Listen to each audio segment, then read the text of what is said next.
basado en operaciones clínicas que se presentan o que suelen presentarse un paciente que tiene una enfermedad endocrinológica. Entonces son varios aspectos que son, entonces vamos a avanzar. Una de ellas es alteraciones del peso corporal, ¿no? Que es una afección por una acumulación excesiva de grasa, y como sabemos ahorita es una situación endémica que está en los países desarrollados y con diferentes prevalencias, de acuerdo a la zona donde se estudia, que obedece a una serie de interacciones complejas entre la genética, la neurobiología, las conductas alimentarias, el acceso a una alimentación saludable, el mercado, ¿no? El cambio en el mercado, la economía que tiene el país, el ambiente donde vive el individuo y el entorno, un entorno mucho más complejo que cabe la pena considerar cuando vemos una comparación. Nos interesa a nosotros el diagnóstico, sigue siendo tradicional. Esta es una revisión del 2024, donde consideran aún el índice de masa corporal superior a 25 como sobrepeso y mayor a 30 con el término de obesidad, ¿no? Que es lo más sencillo del mundo, que ustedes deben conocer. Hay una tabla mayor en el libro donde dice obesidad mórbida, eso, pero he tratado de buscar información, digamos, actualizada, con la bibliografía correspondiente, pero si están asumiendo la información del libro, obviamente también es válida. Esta es la cantidad de 2022 en este estudio que se hizo, que se publicó en Lancet. 2.500 millones de adultos de 18 más años tenían sobrepeso, que correspondían al 43% de los adultos, ¿no? Y la mitad, un poquito más, la mitad eran mujeres y la otra mitad eran varones, o sea que no hay mucha diferencia entre el sexo. Y eso en relación a un estudio que se hizo, un corte que se hizo en el 90, por ejemplo, donde el 25% de la población que tenía sobrepeso, se ha duplicado básicamente la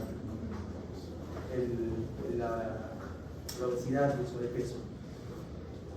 ¿Qué consecuencias trae para la salud? Se reporta que, o se estima que un índice de masa superior al normal provoca 3.7 millones de muertes en el 2021 por enfermedades no transmisibles, como por ejemplo la enfermedad cardiovascular, la diabetes, el cáncer, trastornos neurológicos, enfermedades respiratorias crónicas, el asma, por ejemplo. El asma está muy relacionado a lo que es, hay un fenotipo de asma que se asocia mucho a lo que es la obesidad. Y los trastornos digestivos varios por ejemplo, el aumento de las neoplasias, ¿no? Ciertas neoplasias, por ejemplo, el cáncer de colon, por ejemplo, se asocia también al sobrepeso. El otro tema, el lado contrario, es la pérdida de peso, el paciente que tiene un peso menor al estimado para su talla, que más que importante en sí de considerar un corte al paciente, o sea, que el paciente venga y le saque el peso talla y tenga disminución, es cuando disminuye, ¿no? Cuando el paciente presenta o va refiriendo disminución de peso, que es una cosa importante cuando van los grupos a rotar al hospital y hay una lesión de espera clínica. Yo les pregunto siempre, ¿no? Si se asocia pérdida de peso, ustedes tienen que decirme cuánto y cuánto tiempo para considerar que es algo relacionado a la enfermedad. ¿Y por qué el término de involuntaria o pérdida de peso no intencionada, que también se le conoce, ¿no? Porque justamente puede haber una pérdida de peso en un paciente que desea bajar de peso, justamente como antecedente de obesidad, se somete a un régimen de dieta o de actividad física considerable y puede bajar de peso. Eso no sirve para enfermedades de tipo endocrinológica, sobre todo, que es el tema, ¿no? Si no, es un paciente que tiene pérdida de peso sin querer hacerlo. Y esto es algo bien complejo, ¿no? Porque no solamente hay que considerar enfermedades, uno piensa inmediatamente de repente en la tiroides, ¿no? Hipertiroidismo como una causa de pérdida de peso, y al contrario, tenemos la idea de que cuando el paciente tiene una ganancia de peso, hipotiroidismo, pero no es tan así, hay muchas otras patologías que considerar. Entonces, las cosas que uno siempre considera es la neoplasia, ¿no? Ya por ejemplo, les presentaba algunos de los que nos han notado y tenía un paciente con síndrome ictérico. Y un síndrome ictérico agudo, recién de inicio, con dolor, probablemente sea una coledocolitiasis, una enfermedad aguda del día a día. Pero si ese mismo paciente es mayor de edad y tiene pérdida de peso, seguramente sea una neoplasia. Entonces, la pérdida de peso siempre nos orienta hacia enfermedades neoplásicas. Y a veces hace que nosotros hagamos estudios en demasía, ¿no? Paciente. Por eso, antes de considerar hacer estudios de pruebas de laboratorio del paciente, tenemos que asesorar de verdad que ha perdido peso, porque es muy fácil decir, vengo porque pierdo peso, efectivamente se puede determinar, por ejemplo, esto no lo dice en los libros, ¿no? Pero tú ves la foto del DNI, de la carita, y efectivamente ves cómo ha cambiado, ¿no? El año pasado tuve un paciente que lo hospitalizan por un cuadro de una neuropatía. O sea, tiene debilidad en las piernas, neuropatía. Entonces, el estudio que estaba haciendo de la neuropatía. Y cuando le pasaba visita me decía, doctor, pero ¿sabe qué me preocupa? Que me ha aumentado la barriga y la cara se me ha hinchado. Y como que no le hacía mucho caso, ¿no? Es una percepción suya, ¿no? Seguíamos con el estudio de la neuropatía y después un día insiste, el paciente al día siguiente, como la visita es diaria, insiste, doctor, de verdad, estoy preocupado para mi cara se ha hinchado. Entonces ya me acerco un poco más a verlo y tiene una fase cishinoide. Y ya le veo un poco más, tiene la esquiva que es característica. Y le veo el abdomen que estaba realmente bien distendido, un abdomen con una marcada distensión. Y hicimos las pruebas correspondientes y era un paciente que tenía un síndrome. Y la neuropatía que tenía era secundaria a esta enfermedad de cuidado.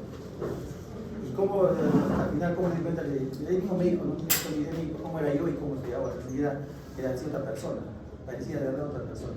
Entonces, a otra cosa puede quedarse la talla, ¿no? ¿Cuánto talla? A ver, ¿qué talla tiene? ¿Cuánto tiene ahora y cuánto tenía anteriormente? Talla de ropa, me refiero. Eso puede ayudar para definir más o menos, porque el plan de trabajo de un paciente con pérdida de peso es bien general, o sea, como lo puede, acá vamos a presentar un cuadro de los principales estudios que se tienen que hacer, ¿no? Pero es costoso, es oneroso para el paciente, si no tiene seguro, entonces hay que saber a ver si efectivamente amerita, ¿no? Hacerlo. Acá dice que algunas sinónimos, ¿no? Pérdida voluntaria, o también puede ser no intencional. Y acá hay un cuadro clínico, pero se ha pasado, pasó un cuadro acá, ya se ha usado las diapositivas.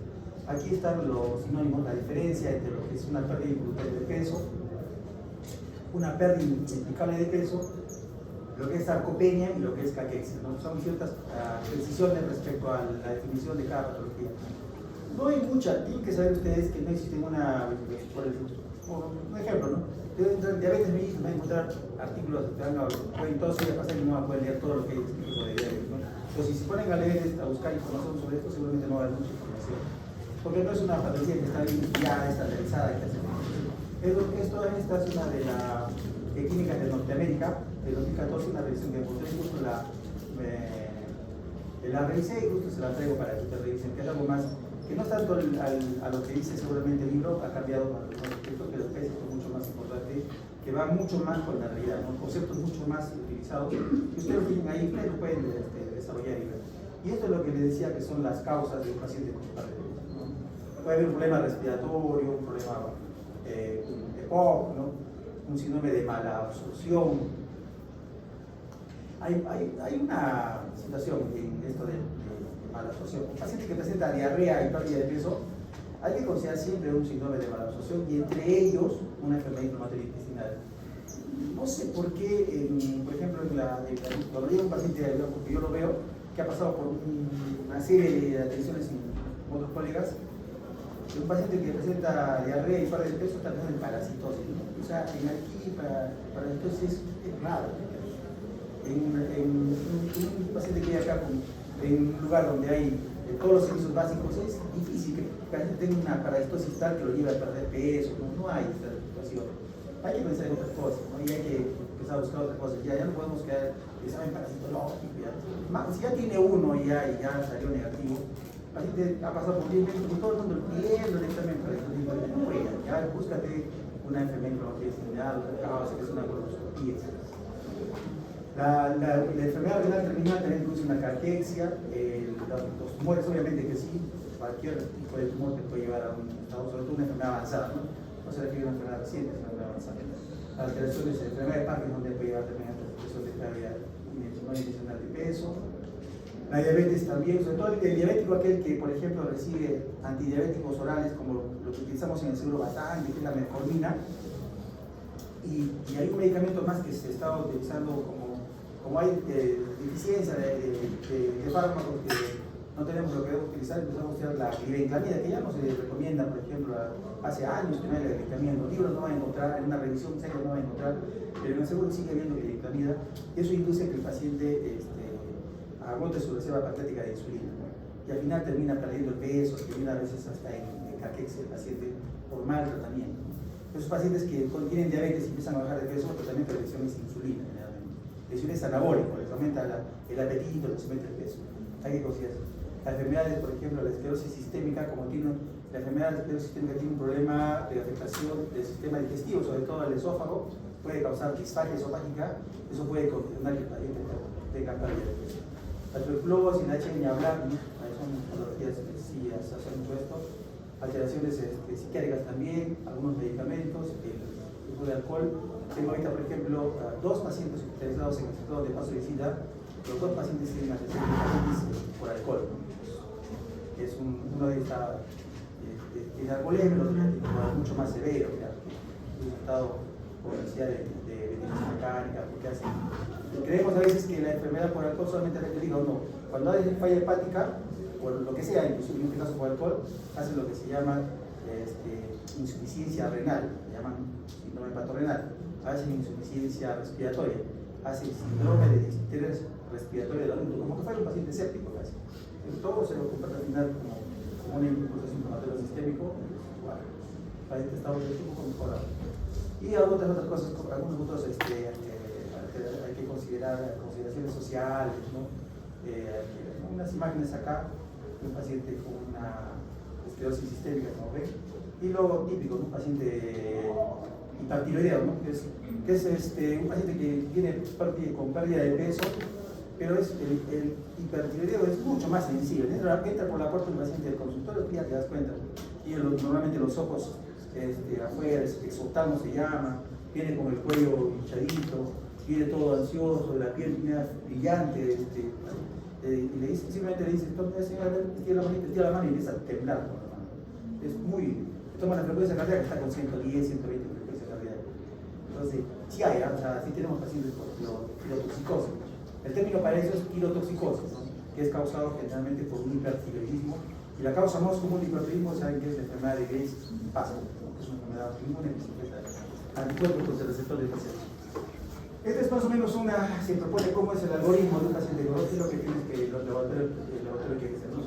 Tomograma, enzimas hepáticas, albúmina, pruebas de función renal, glucosa, creatinina, TSH, HIV, velocidad de sedimentación, proteína C reactiva, deshidrogenasa láctica, PSA para varones, radiografía de tórax, ¿no? Y continúa, ¿no?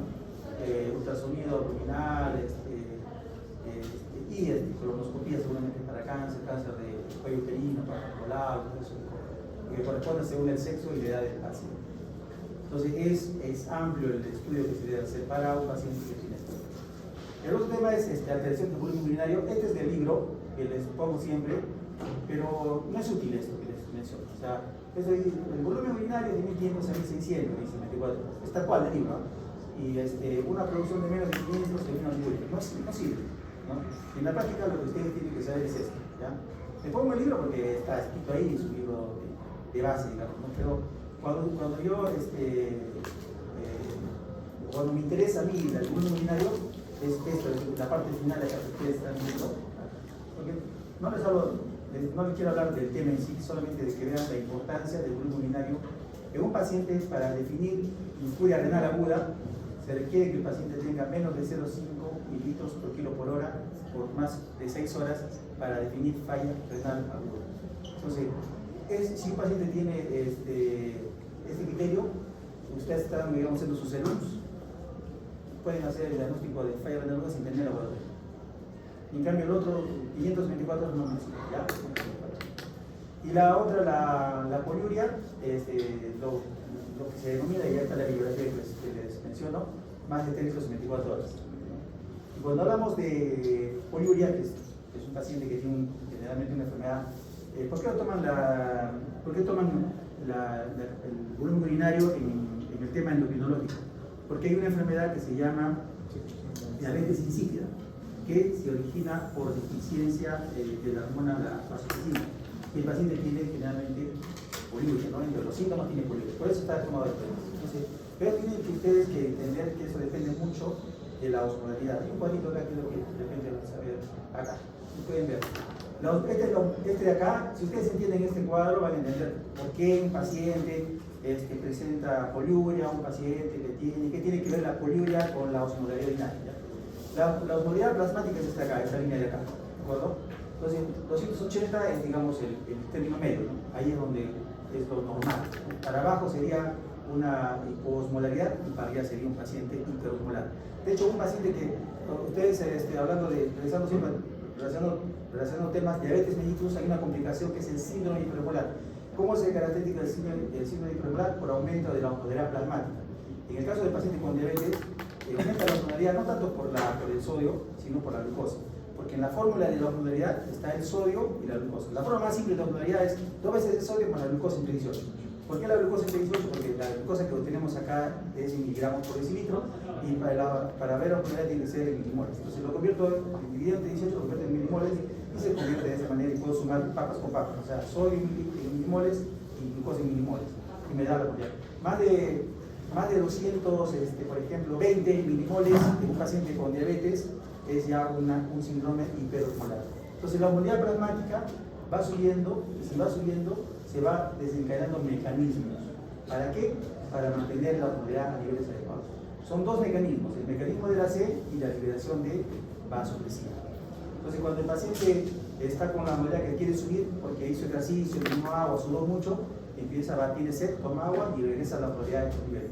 Si el paciente es un anciano y no controla la sed, no habla, no se comunica, empieza a hacer hiperosmolaridad, generalmente relacionado a hipernatremia, porque no tiene la capacidad de decir quiero agua. Entonces, si el paciente de acá aumenta la osmolaridad, aumenta la vasopresina, la orina sale en menor cantidad. Porque la hormona, como su nombre lo dice, es antidiurética, contra la eliminación de agua en la orina. Y la orina sale menos volumen, pero más concentrada. Entonces la concentración va aumentando en la orina a raíz que va aumentando la hormona vasopresina y el volumen urinario va disminuyendo. Entonces, ¿qué pasa con la diabetes insípida? No hay vasopresina. Si no hay vasopresina, entonces el paciente empieza a orinar una orina en volumen aumentado y en una concentración reducida. Ese es en sí una diabetes insípida. Y acá hay un cuadro, ¿no? Cuando tienes un paciente con síndrome de poliuria, polidipsia, el nombre se llama así, poliuria, polidipsia. ¿Por qué van de la mano? Porque el paciente que tiene poliuria, si no tuviera sed, si no compensaría con la sed, deshidrataría y haría falla renal, hipovolemia, el paciente tiene que tomar agua. Entonces, acá hay una parte que ustedes tienen que saber. Hay una alteración de un paciente que tiene hiponatremia, porque normalmente la diabetes insípida se asocia a una hipernatremia. Normalmente, cuando tienes diabetes insípida se asocia a hipernatremia. Pero puede haber un paciente que tiene mucha sed o que psicológicamente está alterado y él toma agua porque en su mente está que necesita tomar agua y ese se llama polidipsia psicógena, se llama. Entonces, solamente hay un paciente dentro del contexto del clínico que toma bastante agua y tiene bastante sed y tiene hiponatremia, que no es diabetes insípida, y es la polidipsia psicógena. Básicamente, o sea, puede haber, no, que yo le digo, no, estoy diciendo en general, ¿ya? O sea, generalmente solo hay un tipo de paciente que presenta hiponatremia, ¿no? Y que tiene mucha sed, toma bastante agua, y la hiponatremia es porque toma mucha agua. O sea, ¿por qué tiene hiponatremia ese paciente? Porque está psicológicamente, tiene una enfermedad mental que origina que tome bastante agua, mucho más de lo que necesita, y genera dilución del sodio y hace causa hiponatremia. ¿Cómo yo sé que este paciente tiene una hiponatremia de origen de una polidipsia psicógena? Le pido la osmolaridad y la osmolaridad va a estar reducida. Y acá en este grupo está que el paciente, le hago la prueba de privación de agua, le quito el agua y el paciente va a tener una concentración normal de eso, se va a normalizar. ¿Cuál es el tratamiento para el paciente? Que deje de tomar agua y se acabó el problema. No hay mucho que hacer. Pero en los otros lados, sobre todo en el lado derecho, ahí tienen así el paciente que tiene polidipsia y poliuria y que tú le haces la prueba de deprivación de agua y que el paciente empieza a tener una osmolalidad reducida con volumen urinario alto, aunque deje de tomar agua. Ese paciente tiene una diabetes sensible. ¿Ya? Entonces ese es el principio. Otra reitero, paciente con poliuria polidipsia, le hago la prueba de la privación de agua y el paciente, el volumen urinario sigue aumentado y la osmolalidad va a estar reducida. Ese paciente tiene diabetes insípida porque no tiene vasopresina. Y hay de dos tipos: la central, donde no genera vasopresina, y la periférica, donde sí genera vasopresina, pero los receptores de vasopresina no están funcionando bien y igualito se comporta. ¿Cuál es la diferencia? En que el paciente que no genera vasopresina, le da vasopresina y soluciona su problema. En cambio, el paciente que tiene una diabetes nefrogénica, diabetes insípida nefrogénica, no mejora con la vasopresina. Bueno, ya pasando de términos, porque como te digo, son varios temas que hay que tocar. La otra es la menorrea, no esto sí de libro, ya de su libro he sacado. La menorrea es la falta de menstruación durante 6 meses consecutivos en mujeres que han tenido menstruación realmente por la ausencia de menarca a los 16 años. El primer ejemplo se considera menorrea secundaria y en el segundo caso se considera amenorrea primaria. Hay una menorrea fisiológica en la niña prepuber y en el embarazo, en la lactancia y en la posmenopausia. Una menorrea fisiológica. En el caso de menorrea primaria y secundaria se admite que existe disfunción del eje hipotálamo, hipófiso ovario. Entonces, cuando un paciente tiene menorrea fisiológica, de ninguna manera amerita estudio. No vas a estar estudiando por gustos. Solo estudias cuando hay una amenorrea primaria o una amenorrea secundaria. No, la fisiológica no se estudia. Las alteraciones de la función ovárica provocan amenorrea de tipo primario, que entre las que se encuentran las disgenesias gonadales, el síndrome de Turner y las alteraciones cromosómicas, todas ellas de carácter genético con bajos niveles de estrógenos y elevados niveles de gonadotropina. Se llama hipogonadismo hipergonadotrópico. Cuando la falla es ovárica, entonces hay niveles bajos de estrógenos y hay niveles elevados de las gonadotropinas. La FSH, la LH que se secretan en la hipófisis están elevados por lo mismo que es igualito que el hipotiroidismo, es lo mismo que el hipotiroidismo, ¿no? En el hipotiroidismo el T4 disminuye y como disminuye el T4 y el T4 tiene que hacer una retroalimentación negativa para el TSH, como no hay que negativice la formación de TSH, la TSH aumenta. Entonces, ¿cuál es el diagnóstico de un hipotiroidismo primario? TSH elevada y T4 baja, T4 libre disminuida. En este caso es lo mismo. Estrógenos bajos y la LH y TSH bajo. También existen menorreas secundarias adquiridas por el empleo de fármacos y el tratamiento de quimioterapia y la aplicación de reacciones en la región peniana, cuando hay una neoplasia de ginecomastia. Se entiende por ginecomastia al aumento del tamaño de una o de ambas glándulas mamarias en el varón, o aumento del tejido glandular y del estroma mamario. En casos avanzados, la tumefacción puede simular la mama femenina adolescente. ¿Cuándo ocurre esto? Cuando la relación testosterona-estradiol se altera como consecuencia de descenso de la producción de andrógenos o por la síntesis aumentada de estrógenos, o por ambos al mismo tiempo. Se estimulan los receptores mamarios, se estimulan los receptores mamarios y se produce un crecimiento de tejido y clínicamente una ginecomastia. Es una patología de verdad que yo no veo, ¿no? O sea, no es una patología de medicina interna, digamos, ¿no? Pero está escrito en el capítulo de tienen ustedes ahí la etiopatogenia de la ginecomastia, aumento de la producción de estrógenos, incremento de la aromatización de precursores estrogénicos, deficiencia de la formación de acción de testosterona, resistencia a la alteración de los andrógenos, alteraciones del equilibrio de testosterona, fármacos, hiperprolactinemia, realimentación, causa hepática. Y esto es algunos fármacos involucrados en la ginecomastia, ¿no? De repente eso es lo que tienen que ver, ¿no? Si un paciente, como ustedes hacen historia clínica, si un paciente les tocara en su examen o en su práctica diaria, un paciente que comarca, buscarle dentro de los medicamentos, qué medicamentos toma el paciente. Cuando hacen la historia clínica en relación a los medicamentos, es importante justamente la relación de los medicamentos que puedan tener relación con los síntomas del paciente. Uno de ellos es Por ejemplo, ahorita hay un paciente internado que tomaba, recibía metotrexate y va porque tiene un pulmón intersticial, o sea, tiene una pulmonar intersticial. Entonces, de las causas, el metotrexate puede ser causa de una neumonía intersticial. Tiene que considerar que es imposible que yo haga una historia clínica y no considere que el paciente reciba metotrexate.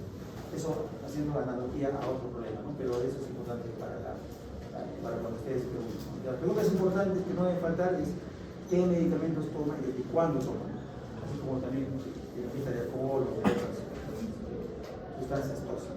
No solamente sí o no, sino cuánto tiempo, qué tipo, cuál es la conducta para tener la mayor información posible. El otro término que estoy tocando brevemente, porque justamente como son tantos, si me pongo a discernir cada uno, no acabaríamos y tenemos que dividirlos para poder que quede la clase concluida.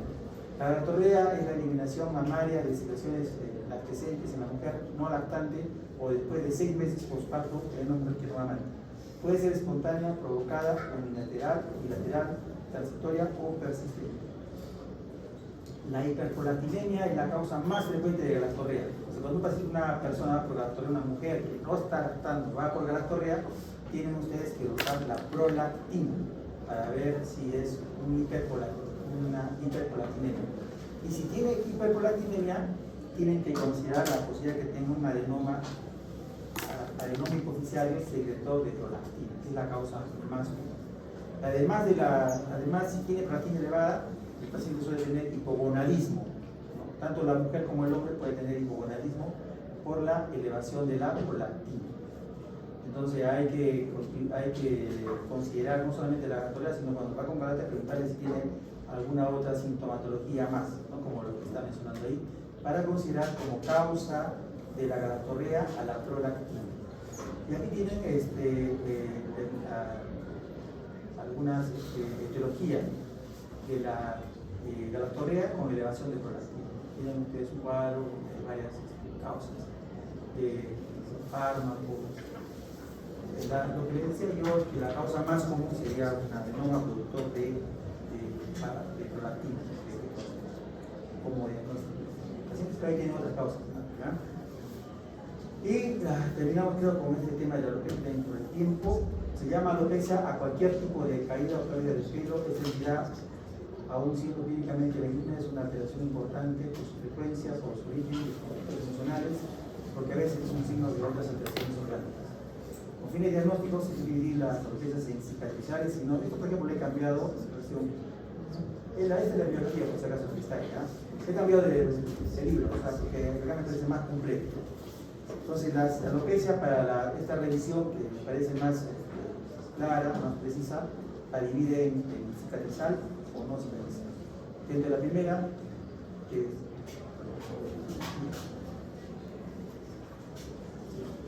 cicatrizal y no cicatrizal. Dentro de la primera, las alopecias son las que contienen a dermatosis inflamatorias crónicas, en especial a lupus discoide, a líquen plano pilar, y entre las segundas están la alopecia más frecuente de todas, la alopecia heterogénica y la toxicidad. Cuando habla de alopecia heterogénica se refiere al efluvio telógeno, ¿no? El efluvio telógeno es un paciente que luego de hacer fiebre, que luego de tener un parto, que luego de dar lactancia empieza a caerse del cabello de forma exagerada, se le caen mechones del cabello. Eso es una de las causas más comunes de la alopecia heterogénica. También la calvicie común y la alopecia alata son frecuentes. Vamos a revisarlos un poco cada uno. Ahí tienen una imagen, ¿no?, de alopecia no cicatrizal. En el lado derecho. Y en el B, acá, la alopecia, perdón, en el A, acá A, alopecia no cicatrizal, y en el B, alopecia cicatrizal, ¿no? Donde se puede ver en la primera la piel presenta un aspecto de tamaño normal y de disposición regular. Y en la alopecia cicatrizal tiene una conformación irregular y la piel adyacente se halla afectada. Hay eritema, fibrosis, etc. Entonces, la alopecia cicatrizal es un tipo de alopecia permanente por destrucción del folículo piloso y se manifiesta clínicamente por una zona cicatrizal lisa, brillante e edematosa o blanco-amarillenta con ausencia de orificios foliculares, producida como consecuencia de diversos procesos, como ya vimos el lupus, el hematoso, la esclerodermia, el líquen, la tiña, la pneumonia. Aquí aquí hay un cuadro donde están los más comunes. Hay unas causas congénitas que son raras, que pueden ser raras adquiridas, ¿no? El traumatismo, radiación, quemaduras, implante de cabello artificial, la dermatosis bacterianas, la micobacteria, la infección por sífilis, la micosis, los tumores. Acá esta es la morfea, la plano ocular, la sarcoidosis, la alopecia frontal. Todas son causas de alopecia cicatrizal, donde el daño es permanente. Una imagen de alopecia cicatrizal adquirida, en este caso dice una placa irregular eritematosa, una lesión del lupus eritematoso discoide.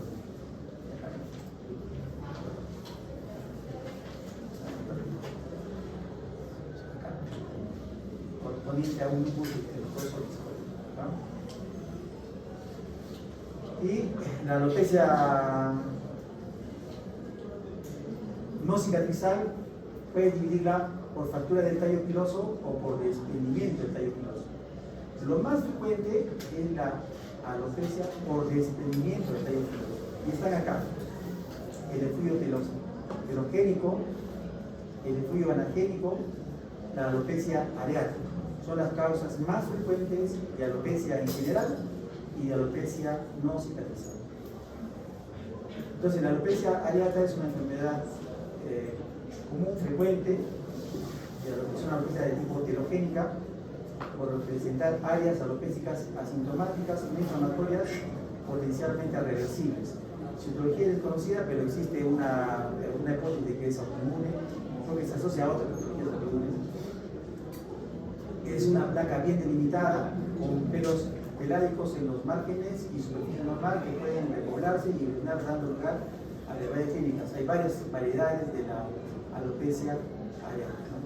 Esta es una imagen típica de una placa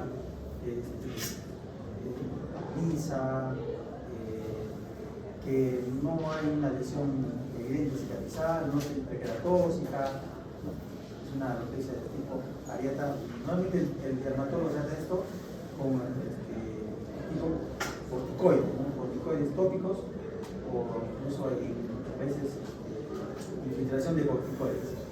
La alopecia androgénica o calvicie común es lo que es muy frecuente realmente, la pérdida gradual de cabello que afecta a hombres y mujeres, ¿no? Y hay el patrón masculino, que es un receso fronto-parietal, como ven acá, ¿ya? Y el receso femenino con afectación difusa de las regiones parietales, como pueden ver en esta imagen. Hay una clasificación de fenotipos. No quiero conceptos básicos nomás, porque las preguntas van a surgir de conceptos básicos. Jamás pongo una pregunta rebuscada. Cuando me piden preguntas, jamás pongo una pregunta de buscar cosas, lo tiene que ser lo básico. Y de los efluvios, el efluvio que tiene que ser más el efluvio telogénico. Se trata de una caída de cabello difusa, no tan brusca como la alopecia anagénica, que se presenta al cabo de días a 4 meses de haber actuado la causa que lo origina. ¿Cuál es la causa? Como decía, fiebre, una infección. Hay gente que está en la UCI por una neumonía, sale de repente con alopecia por efluvio telógeno. Uso de medicamentos, a veces la quimioterapia. Hay varias razones, por eso esto es una muy frecuente de efluvio telógeno. Eso tienen que saber cómo definir cuáles son las características del efluvio telógeno. Dice, la alopecia cicatrizal, la causa más frecuente son el lupus, eso ya les he dicho, lo reitero. Y la alopecia no cicatrizal, la causa más frecuente es la alopecia telogénica, la alopecia androgénica y la alopecia areata, ¿no? La piel es normal, el signo de Jacquet es que lo que está haciendo acá cuando se hace un pliegue del cuero cabelludo y el pliegue es normal, es un signo de Jacquet positivo. Dice que el signo de Jacquet es negativo, excepto en la alopecia areata. Sus placas son regulares, sin pelos en superficie, el diagnóstico es reversible y el tratamiento es médico y a veces quirúrgico. Este es el cuadro tal vez de resumen sobre la alopecia que tiene la alopecia cicatrizal, la diferencia cuál es más frecuente en uno, cuál es más frecuente en otro, cuál es la característica de uno, cuál es la característica de otro, ¿ya? Creo que eso es todo para no saturarnos de temas y como digo, le digo, ¿no? Las preguntas que me van a dar son las básicas. O sea, si tienen una gente que el mensaje